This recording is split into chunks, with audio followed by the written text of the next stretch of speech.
ಹೆಸರು ರೇಖಾ ಅಂತ. ದಪ್ಪ ತುಂಬ ದಪ್ಪ ಇದ್ದೆ. ಎಲ್ಲರೂ ಸುಮಾರು ಕೇಳ್ತಿದ್ದೆ ಸಣ್ಣ ಹೆಂಗೆ ಅಂತ. ಹಂಗೂ ಒಬ್ಬರು ಬಂದರು ಆಯುರ್ವೇದಿಕ್ ಡಾಕ್ಟ್ರು ಅಂತ. ಅವರು ನಾನು ಸಣ್ಣ ಮಾಡ್ತೀನಿ ಅಂದ್ಬಿಟ್ಟು ದುಡ್ಡೆಲ್ಲ ವೇಸ್ಟ್ ಮಾಡಿ ಮೋಸ ಮಾಡಿ ಹೊರಟೋದ್ರು. ಅವಾಗ ಒಂದು ಸ್ವಲ್ಪ ಬೇಜಾರಾಯಿತು. ನೆಕ್ಸ್ಟ್ ಖರ್ಚು ಮಾಡಿದ್ರು ನಾನು ವೆಯ್ಟ್ ಲಾಸ್ ಆಗಲಿಲ್ವಲ್ಲ ಅನ್ನೋದು ಬೇಜಾರಾಯಿತು. ಹಂಗೂ ಇನ್ನೊಬ್ಬ ನಮ್ಮ ದೊಡ್ಡಪ್ಪನ ಮಗ ಕಾಲು ಊದ್ಕೊಳ್ಳೋದು ನೋಡಿಬಿಟ್ಟು ನನಗೆ ಹಿಂಗೆ ಒಬ್ಬರು ಗೊತ್ತು, ನಾನು ಹೇಳ್ತೀನಿ ಪರಿಚಯ ಮಾಡಿಕೊಡ್ತೀನಿ ಅಂತ ಅವ್ರು ಒಂದು ತಿಂಗಳಿಂದ ಹೇಳಿದ್ರು. ನಾನು ಮನಸ್ಸು ಕೊಡಲಿಲ್ಲ.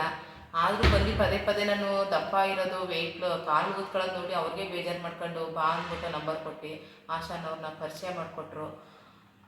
ಪರಿಚಯ ಮಾಡಿಕೊಟ್ಟು ಅವ್ರ ಜೊತೆ ಮಾತಾಡಿ ಹೆಂಗೆ ವೆಯ್ಟ್ ಲಾಸ್ ಮಾಡೋದು ಅನ್ನೋದು ಅವ್ರನ್ನ ಹೇಳಿಕೊಟ್ರು. ಒಂದು ವೆಯ್ಟ್ ಲಾಸ್ ಪೌಡರ್ ಒಂದು ವೆಯ್ಟ್ ಲಾಸ್ ಮಾರ್ಟ್ ಇವೆರಡೂ ಯಾವ ರೀತಿ ಉಪಯೋಗಿಸೋದು, ನಮ್ಗೆ ಒಂದು ಚಾರ್ಟ್ ಕೊಡ್ತಾರೆ ಅವರು. ಯಾವ ರೀತಿ ಉಪಯೋಗಿಸೋದು, ಯಾವ ರೀತಿ ನಾವು ಡಯಟ್ ಮಾಡಬೇಕು, ಯಾವ ರೀತಿ ನಾವು ಜ್ಯೂಸ್ ಮಾಡ್ಕೊಂಡು ಕುಡಿಬೇಕು ಎಲ್ಲನೂ ಅವರು ಹೇಳ್ಕೊಡ್ತಾರೆ.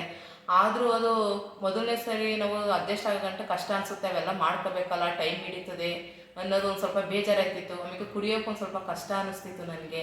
ಆಮೇಲೆ ನಾನು ಅದನ್ನು ಹಠ ಮಾಡ್ಕೊಂಡು ನಾನು ಸಣ್ಣ ಆಗಲೇಬೇಕು ಅನ್ನೋದು ಹಠ ಮಾಡ್ಕೊಂಡು ನಾನು ಜ್ಯೂಸ್ ಎಲ್ಲ ಮಾಡ್ಕೊಂಡು ಕುಡಿದ್ಮೇಲೆ ಇವಾಗ ಅವ್ರು ಏನೇ ಹೇಳಿದ್ರು ನಾನು ಜ್ಯೂಸ್ ತಗೊಳಕ್ಕೆ ರೆಡಿಯಾಗಿದ್ದೀನಿ. ಯಾವ ಜ್ಯೂಸ್ ಹೇಳಿದ್ರು ಅವ್ರು ನಾನು ತಗೊಳಕ್ಕೆ ರೆಡಿಯಾಗಿದ್ದೀನಿ. ಅಷ್ಟು ನನಗೆ ಅವ್ರು ಕೊಡೋದೇನು ಕಷ್ಟ ಅನಿಸಲ್ಲ. ಜ್ಯೂಸು ಅಷ್ಟು ಚೆನ್ನಾಗಿದೆ, ಜ್ಯೂಸ್ಗಳು ಚೆನ್ನಾಗಿದೆ, ನನ್ನ ಆರೋಗ್ಯನೂ ಚೆನ್ನಾಗಾಯಿತು. ಆಮೇಲೆ ನನಗೆ ಶುಗರು ಇತ್ತು, ಶುಗರು ಕಂಟ್ರೋಲ್ ಬಂದಿದೆ. ಈ ವಯಸ್ಸಿಗೆ ಶುಗರ್ ಬಂದದಲ್ಲ ಅನ್ನೋದು ಅವರು ಬೇಜಾರು ಮಾಡ್ತಿದ್ರು. ಆದರೂ ಕಂಟ್ರೋಲ್ ಆಗಿದೆ ಶುಗರುವೆ. ಪರವಾಗಿಲ್ಲ, ಅವ್ರದ್ದು ಚೆನ್ನಾಗೈತೆ ಮಾಲ್ಟು, ತಗೊಳ್ಳಿ ನೀವು ಉಪಯೋಗಿಸಿ.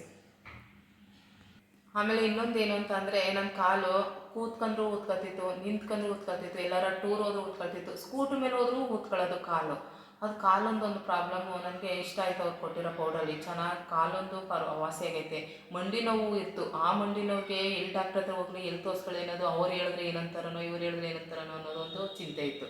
ಅದರಲ್ಲೂ ಮಂಡಿ ನೋವು ವಾಸಿಯಾಗಿದೆ. ಇದರಿಂದ ನನಗೆ ತುಂಬ ಉಪಯೋಗ ಆಗಿದೆ. Thank you for Saibaba weight loss powder, weight loss malt. ಇತ್ತು ಅದು ಕಾಲು ಊತ, ನಾನು ಫೋಟೋ ಹಾಕ್ತೀನಿ ನೋಡಿ. ಕಾಲು ಊತ ಇದ್ದದ್ದು ಸಣ್ಣ ದಪ್ಪ ಇತ್ತು. ಆ ದಪ್ಪದಿಂದ ಕಾಲು ಇಷ್ಟು ಬಂದಿದೆ ನನಗೆ. ಇಷ್ಟೆಲ್ಲ ಸಣ್ಣ ಆಗಿದೆ ಕಾಲುಗಳು. ಇವಾಗ ಕಾಲು ನೋಡಿದ್ರೂ ಖುಷಿ ಆಗುತ್ತೆ ನನಗೆ. ಕೇಳಿದವರೆಲ್ಲ ಏನು ಕಾಲು ಇಷ್ಟೊಂದು ಊದ್ಕೊತದೆ, ಏನು ಇಷ್ಟೊಂದು ಊದ್ಕೊತದೆ ಅನ್ನೋರು. ಆದರೂ ಕಾಲೆಲ್ಲ ವಾಸಿಯಾಗಿದೆ ನನಗೆ. ಮಂಡಿ ನೋವು ವಾಸಿಯಾಗಿದೆ. Thank you.